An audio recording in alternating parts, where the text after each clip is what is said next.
இருளான நேரத்தில், ஒரு இருள் சூழ்ந்த நிலையில் ஒரு கருப்பு எறும்பு ஒரு இருளான பாறையின் மீது ஊர்ந்து சென்றால் அந்த எறும்பை இறைவன் கண்காணிக்கிறான்.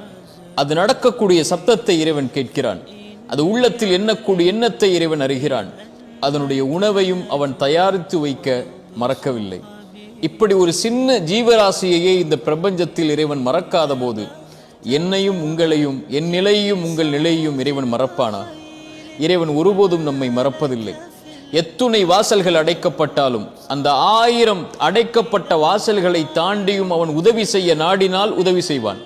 ஆனால் 2 கேள்விகளுக்கு இந்த மனிதன் பதிலை அறிய முடியாது. அது எப்போது, எப்படி? ஆனால் இந்த 2 கேள்விகளின் பதிலையும் இந்த வாழ்க்கையில் அவன் கொடுக்கும் போது அப்போதுதான் அந்த மனிதன் புரிந்து கொள்வான், இறைவன் என்னை ஒருபோதும் மறக்கவில்லை என்று. நபி மூசா சொன்னார், லா யதில்லு ரப்பி வலா யன்சா. இறைவன் எதையும் தவற விடுவதில்லை, இறைவன் எதையும் மறப்பதில்லை. என் உள்ளத்தின் ஆழத்தில் ஒளிந்திருக்கும் கவலைகளையும், என் கண்கள் வடிக்கும் கண்ணீரின் துளிகளையும், என் இதய துடிப்பு எப்போது என் வாழ்வில் இந்த பிரச்சனையில் இருந்து வழிபிறக்கும் என்ற கேள்வியையும் இறைவன் ஒருபோதும் மறப்பதில்லை. இறைவன் ஒருபோதும் தவற விடுவதில்லை. உள்ளத்தின் ஆழத்தில் பதிய வையுங்கள், இறைவன் ஒருபோதும் நம்மை மறக்கவில்லை.